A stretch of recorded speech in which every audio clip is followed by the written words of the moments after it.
No verão de 1986, a seleção argentina cativou fãs do mundo todo, protagonizando uma jornada incrível na Copa do Mundo do México.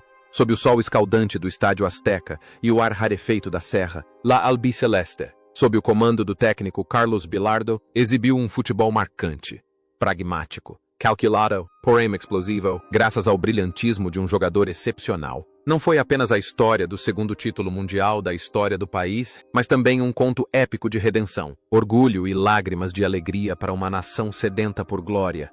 Mas por trás daqueles momentos de glória suprema em campo, existem indivíduos com destinos muito singulares. Quase 4 décadas se passaram, e o tempo cruelmente deixou marcas indeléveis em suas vidas. Alguns se tornaram lendas imortais, outros escolheram uma vida de reclusão e, infelizmente, alguns tiveram suas jornadas tragicamente interrompidas ainda jovens. Vamos fazer uma pausa e analisar a trajetória tumultuada dos jogadores que formaram a alma da geração de ouro argentina de 1986.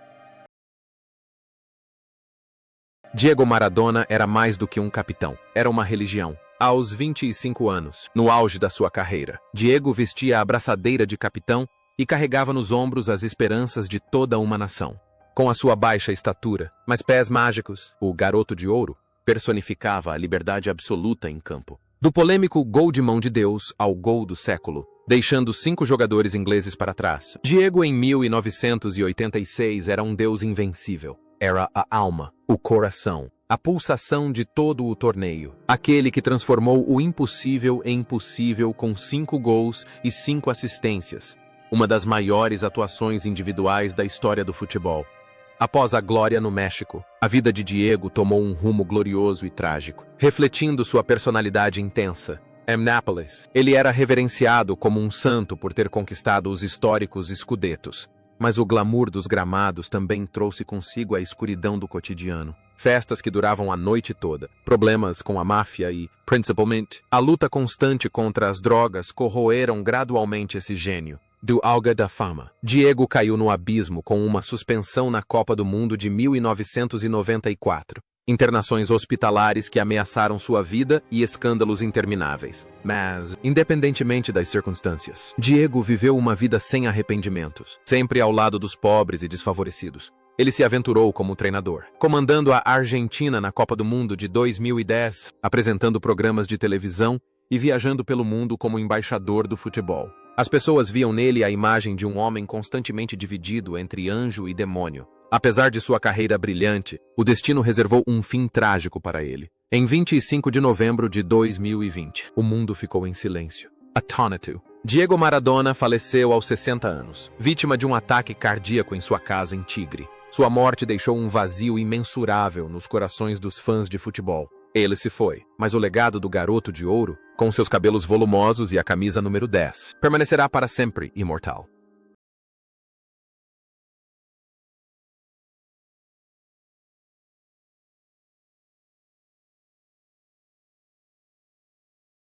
Jorge Valdano era o cérebro da Argentina em 1986. Aos 30 anos, jogando como atacante, Valdano demonstrava inteligência, elegância e movimentação precisa sem a bola. Ele foi o parceiro mais eficaz de Diego, marcando 4 gols no torneio, incluindo o gol que garantiu a vitória por 2-0 na final contra a Alemanha Ocidental.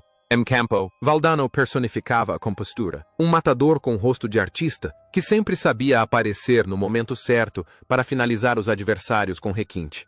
Ao deixar os gramados, Jorge Valdano trilhou um caminho intelectual completamente diferente da maioria de seus companheiros de equipe. Ele não é apenas um técnico talentoso que levou o Real Madrid ao título da La Liga, mas também um gestor de alto nível, um poderoso CEO do clube merengue espanhol. Mas o que torna Valdano especial é sua escrita e seu pensamento. Ele se tornou escritor, comentarista perspicaz e é conhecido como o sábio do futebol. Seus livros e artigos elevaram o futebol de um mero esporte a uma cultura, uma filosofia de vida. Sua vida pessoal é bastante tranquila, um modelo de homem bem-sucedido e intelectual. Ele lutou e venceu uma hepatite, uma batalha silenciosa, porém corajosa, assim como seu estilo de jogo.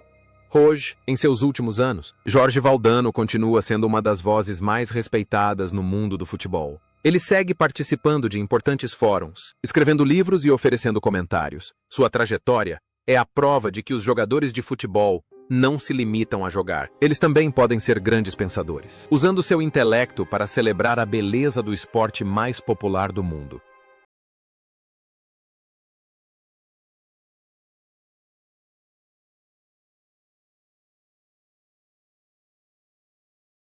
Jorge Burruchaga será para sempre um herói daquele momento fatídico na memória dos argentinos. O meio-campista de 23 anos atuava como uma máquina incansável na ala, diligente e veloz. Mas a história o chamou aos 83 minutos da final, quando o placar estava 2-2. Uma arrancada de tirar o fôlego para receber o passe de Maradona e uma finalização precisa. Sem chances para o goleiro Schumacher. Selaram a vitória por 3-2 e trouxeram a Copa do Mundo para a Argentina. Burruchaga não era um jogador vistoso, mas personificava a eficiência e um espírito indomável. Após atingir o auge no México, a carreira de Burruchaga teve muitos altos e baixos no futebol francês, jogando por Nantes e Valenciennes. No entanto, sua vida também teve alguns momentos difíceis, principalmente o escândalo de manipulação de resultados na França, que resultou em um período de suspensão. Superando esses escândalos, Burruchaga retornou à Argentina e iniciou uma carreira como treinador.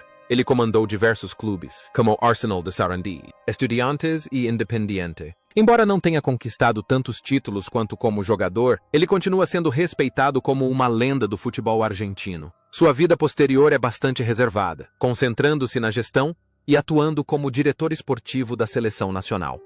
Hoje, Jorge Burruchaga continua envolvido com o futebol como treinador e comentarista. Embora seus cabelos estejam grisalhos e suas arrancadas fulminantes de outrora sejam agora apenas uma lembrança. Sempre que se menciona a Copa do Mundo de 1986, as pessoas ainda se lembram do jogador número 7 com os braços abertos comemorando o gol decisivo, um símbolo de alegria indescritível.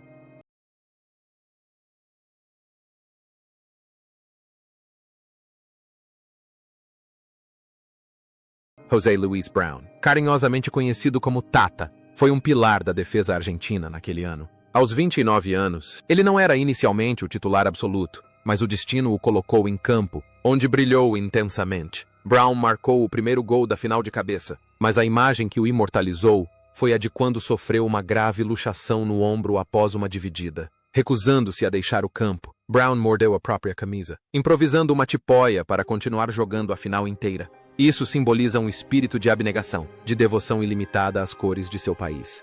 Após o torneio, Brown continuou sua carreira na França e na Espanha antes de retornar para casa. Ele se tornou treinador, atuando como auxiliar técnico da seleção argentina, que conquistou a medalha de ouro olímpica em 2008 e liderando equipes de base. A vida de Tata Brown sempre foi simples e descomplicada, assim como seu estilo de jogo. Ele era um homem de família, sempre humilde, apesar de possuir uma das medalhas mais prestigiosas do mundo. No entanto, em seus últimos anos, esse guerreiro incansável enfrentou um inimigo invisível, mas devastador, a doença de Alzheimer. Sua memória foi se apagando gradualmente, suas gloriosas lembranças do passado desaparecendo lentamente de sua mente, mas o amor de seus fãs jamais se extinguiu. No entanto, essa jornada gloriosa chegou ao fim. Em 12 de agosto de 2019, José Luis Brown faleceu aos 62 anos. Sua morte comoveu milhões de pessoas. Seu legado não se resume ao gol marcado na final, mas também à imagem do homem com o braço na tipóia, avançando para fazer a defesa, um testemunho eterno da coragem argentina. José Luis Cutiufo é o herói desconhecido da defesa de uma equipe repleta de estrelas no ataque. O zagueiro de 25 anos, com seu estilo de jogo corajoso e tenaz capacidade de marcação individual, tem sido um pilar confiável no sistema tático de Bilardo, especialmente na partida contra a da Itália. Foi ele quem neutralizou com eficácia os principais jogadores adversários, sem alarde ou exibicionismo. Cutiufo é como um trabalhador diligente, eliminando silenciosamente todas as ameaças para que seus companheiros mais à frente possam brilhar.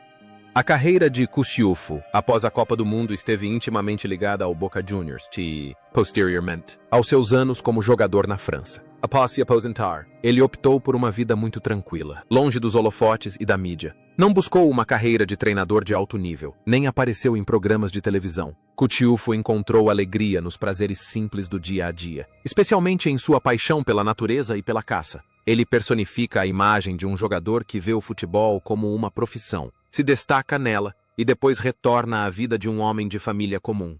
Mas, ironicamente, a tragédia aconteceu em uma tarde fatídica. Em dezembro de 2004, durante uma caçada com amigos, José Luiz Cutiufo morreu em um raro acidente com arma de fogo, aos 43 anos. Ele foi o primeiro campeão mundial de 1986 a falecer. Sua morte súbita e dolorosa foi um grande choque, lembrando-nos da fragilidade da vida humana, mesmo para campeões que um dia estiveram no auge do mundo.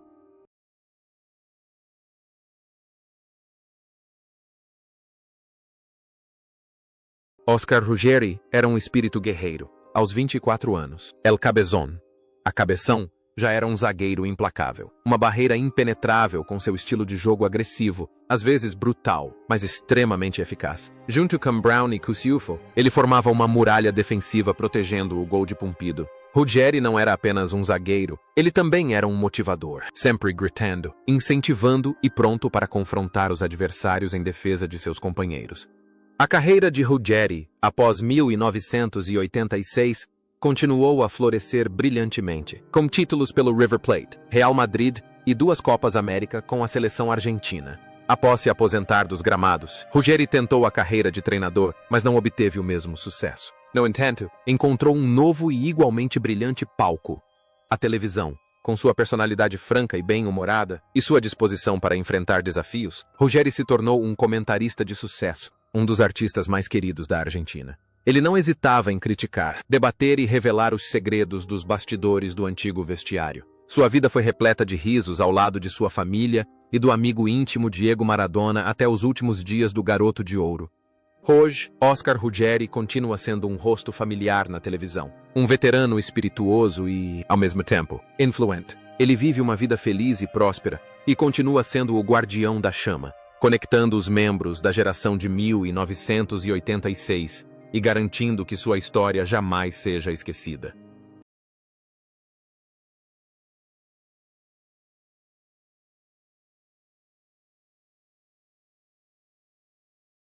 Nery Pumpido é uma última linha de defesa confiável no gol. Aos 28 anos, ele pode não fazer defesas espetaculares como nos filmes, mas possui a estabilidade e a segurança necessárias para um campeão.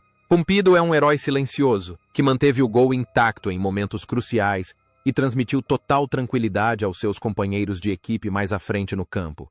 O destino de Pumpido após a Copa do Mundo de 1986 foi marcado por um evento terrível. Em 1987, durante um treino, sua aliança de casamento ficou presa na trave do gol, decepando um de seus dedos. Os médicos reimplantaram o dedo cirurgicamente e, com extraordinária força de vontade, Pumpido retornou aos gramados para continuar jogando em alto nível e participou da Copa do Mundo de 1990.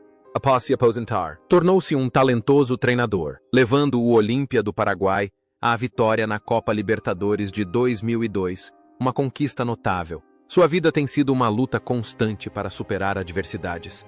Atualmente, Nery Pumpido ocupa cargos importantes na Confederação Sul-Americana de Futebol, CONMEBOL. Ele não é mais goleiro, mas aquelas mãos, antes lesionadas, agora contribuem para o desenvolvimento do futebol na região. Ele é a prova viva da determinação de um campeão mundial.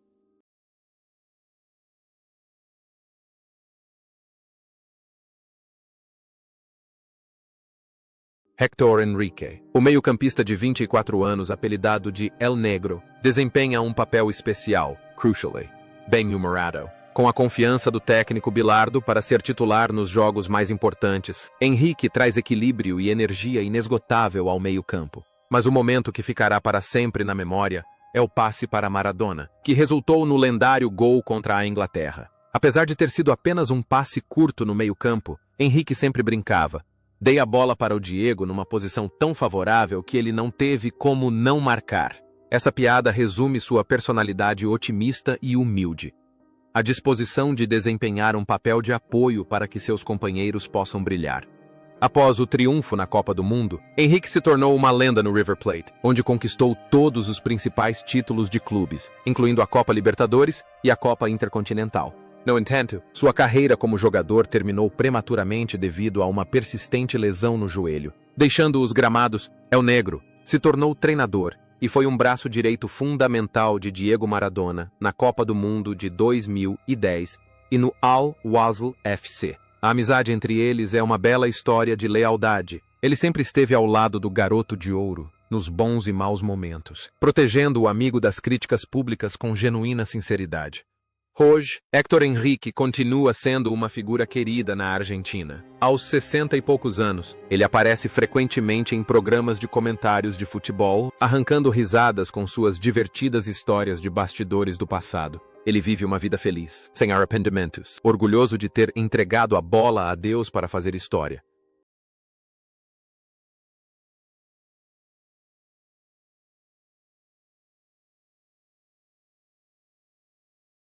Julio Olarticoechea, também conhecido como El Vasco, o Basco, personifica dedicação e extraordinária adaptabilidade. Aos 27 anos, ele não é a estrela mais brilhante, mas é o jogador que o técnico Bilardo sempre mais precisa em momentos decisivos. Quando o lateral esquerdo foi oficialmente suspenso para as quartas de final contra a Inglaterra, Olarticoechea assumiu a responsabilidade e fez uma partida memorável. A imagem dele salvando um gol certo com a nuca naquele jogo se tornou um símbolo de sorte aliada à garra.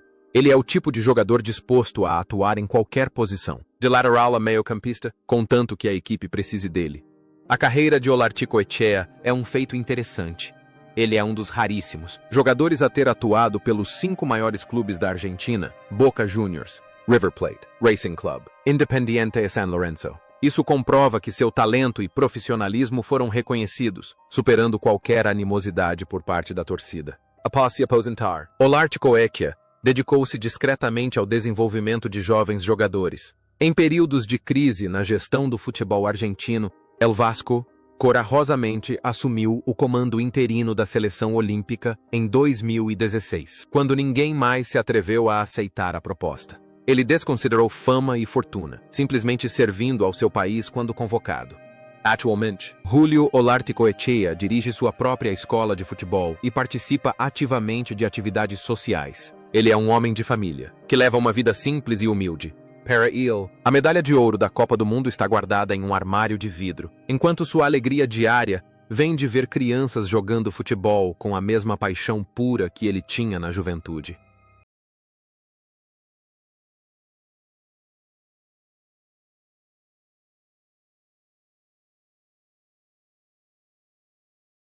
Pedro Pasculi. O atacante de 26 anos foi o autor do único gol da emocionante partida das oitavas de final contra o Uruguai, que garantiu a classificação da Argentina para as quartas de final. Pasculi era um centroavante clássico, jogando um futebol simples, aproveitando as oportunidades com rapidez e sendo extremamente eficiente na área. Embora não tenha entrado em campo na final, seu gol decisivo foi a chave que abriu as portas para o título. Após a Copa do Mundo de 1986, Pasculi passou a maior parte de sua carreira e vida na Itália, principalmente jogando pelo Lecce, onde se tornou uma lenda e um grande artilheiro. Ele amava a Itália como seu segundo lar e escolheu se estabelecer lá após se aposentar. Pasculi teve uma longa carreira como treinador de muitas equipes menores na Itália, Albânia e até mesmo no país de Gales. Embora não tenha treinado clubes de ponta, ele encontrava alegria em inspirar jovens jogadores em divisões inferiores, levando a mentalidade de um campeão mundial para terras desconhecidas. Hoje, Pedro Pasculi vive tranquilamente na pitoresca cidade de Lecce, no sul da Itália. Ele ainda mantém contato com seus antigos companheiros de equipe e retorna frequentemente à Argentina para datas comemorativas. Embora seu nome não seja amplamente divulgado pela mídia, nos corações dos torcedores do Lecce e daqueles que se lembram daquela vitória contra o Uruguai, Pasculi permanece um verdadeiro herói.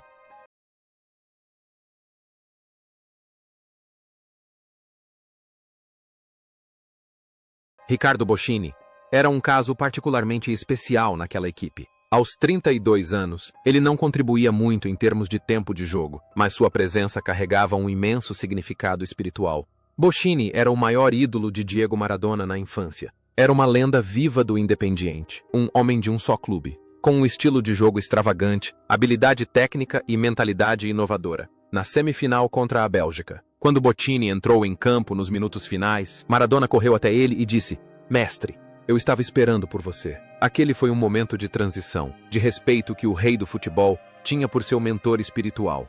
Após seu breve, porém significativo triunfo no México, Bochini dedicou toda a sua vida ao Independiente até sua aposentadoria em 1991. Ele era reverenciado como uma lenda viva no clube, a ponto de o estádio ter sido renomeado em sua homenagem. A vida de Bochini fora dos gramados era tranquila. Ele não tinha ambições por poder ou dinheiro, contentando-se com seu papel de embaixador e conselheiro de futebol. Mantinha a postura de um artista romântico, quieto, porém profundo, sempre profundamente preocupado em preservar a bela identidade do futebol argentino. Agora com mais de 70 anos, Ricardo Bochini permanece saudável e lúcido. Frequentemente, ele aparece nas arquibancadas do estádio que leva seu nome para assistir à sua amada seleção. Para ele, aqueles 10 minutos em campo na Copa do Mundo de 1986, no México, não representaram apenas um título mundial, mas o reconhecimento pleno de uma carreira gloriosa, um final perfeito para um dos maiores mágicos da história do futebol sul-americano.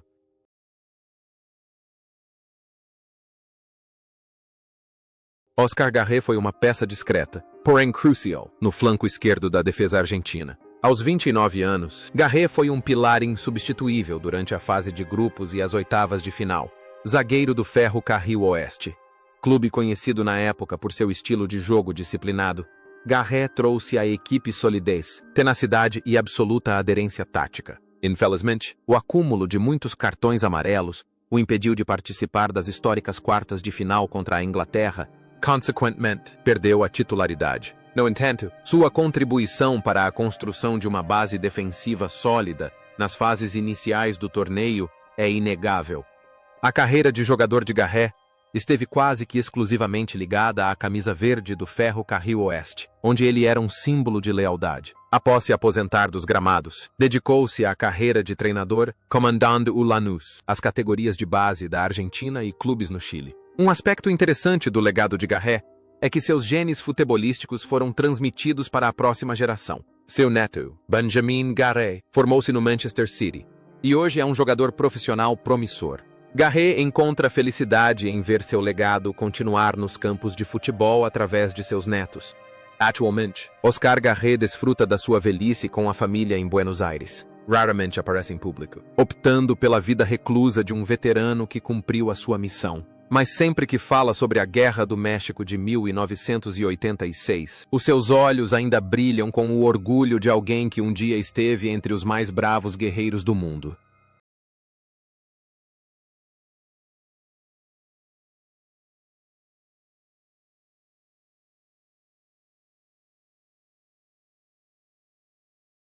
Claudio Borghi, o jovem de 21 anos apelidado de Bichi, surgiu como um artista marginalizado na seleção argentina de 1986. Um elenco repleto de guerreiros aguerridos. Ele chegou ao México como o herdeiro de Maradona, um talento nato do clube Argentinos Juniors, conhecido por seu jogo elegante, técnica impecável e, principalmente, por seus mágicos dribles de rabona, com as pernas cruzadas. O técnico Bilardo, embora pragmático, não resistiu ao talento de Borghi e o escalou como titular nas primeiras partidas contra a Itália e a Bulgária. Em campo, Borghi personificava a beleza pura. Um jogador que parecia passear por um jardim real, em vez de travar uma batalha de vida ou morte. No entanto, a carreira de Borghi, após a conquista da Copa do Mundo, foi uma jornada repleta de reviravoltas inesperadas. Ele foi levado ao Milan por Silvio Berlusconi como uma superestrela, mas a pressão e a dureza do futebol europeu impediram o príncipe de brilhar como esperado. Borghi iniciou uma trajetória nômade por diversos clubes da América do Sul, do River Plate ao Flamengo, até finalmente encontrar seu verdadeiro lar no Colo-Colo, no Chile, no país em forma de pimenta. Ele não apenas se tornou uma lenda como jogador, mas também alcançou a glória máxima ao se tornar treinador, conquistando uma histórica quádrupla coroa com o Colo-Colo e sendo nomeado técnico da seleção chilena. A vida de Claudio Borghi reflete perfeitamente quem ele é em campo. Um espírito livre, que não se deixa limitar e está sempre em busca da alegria. Ele é conhecido por sua franqueza, sua filosofia de vida serena e, às vezes, por sua indolência artística. Certa vez, admitiu que preferia aproveitar a vida às sessões de treino exaustivas. Borghi não buscava a fama cegamente. Ele jogava futebol e vivia pela beleza. Foi esse romantismo que lhe conferiu um charme único. Não a aura deslumbrante de Maradona, mas o encanto de um homem experiente, sábio e bem-humorado. Hoje, Claudio Borghi é um dos comentaristas de futebol mais queridos do Chile e da Argentina. Com sua voz grave e marcante e seu vasto conhecimento, ele analisa as partidas sob uma perspectiva artística, sempre priorizando a estética. Mesmo aos 60 e poucos anos, Bichi mantém uma postura calma e serena. Ele é a prova de que, no mundo calculista do futebol, sempre há espaço para almas românticas. E o sucesso não precisa necessariamente seguir um caminho reto.